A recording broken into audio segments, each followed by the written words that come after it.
ই ঘড়ি গোটে বড় খবর আসুছে। মুহামুহি ট্যাঙ্কর আর বাইক ধক্কা জনেকর জীবন পলে যাইছে।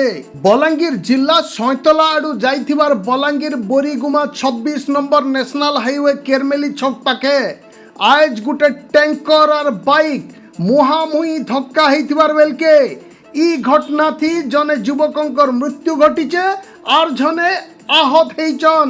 খবর মিলিথিবার সূচনা অনুসারে সৈতলা থানা কেরমেলি ছক ঠানে বাইক থি দুইজন যুবক সৈতলা আড়ু বলাঙ্গীর আড়কে যাউথলা বেলকে বলাঙ্গীর আড়ু আসুথবার গোটে পেট্রোল বুহা ট্যাঙ্কর সঙ্গে মুহামুহি ধক্কা হইতিলা। ধক্কা দেইকরি ট্যাঙ্করটা উল্টি যাইতিলা। বাইক থি থিবার দুই যুবক কাহিনী কাহি দূর তক ছিচড়ি যাইতিবার দেখবার কে মিলিছে।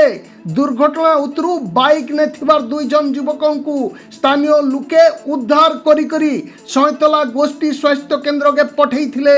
সেখানে ডাক্তার জনেকে মৃত ঘোষণা করতিলে আর জনে যুবক সামান্য টিকে আহত হইতিবার কুহা যাউছে।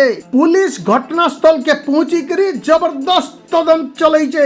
আর গোটে আড়ে পেট্রোল লোড হইতিবার ট্যাঙ্কর উল্টি থিবার হেতু পেট্রোল নিজরুছে। ইথির লাগি বিপদ আছে বলি লোক আলোচনা করুছন। সৈতলা পুলিশ আর অগ্নিশম বিভাগ আড়ু উল্টি যাইথিবা ট্যাঙ্করকে উঠাবার লাগি বড় প্রয়াস চালিছে। ই ঘড়ি 26 নম্বর ন্যাশনাল হাইওয়ে নে যাতায়াত ব্যবস্থা ঠপ হয়ে যাইছে। ই দুর্ঘটনা থি জীবন হরাইথিবা যুবক জনক জলিয়াদর গাঁর মলয় সাহু বলি কুয়া যাউছে। সৈতলানু খুশিরাণী সাহুঙ্কর রিপোর্ট কোশল প্রবাহ।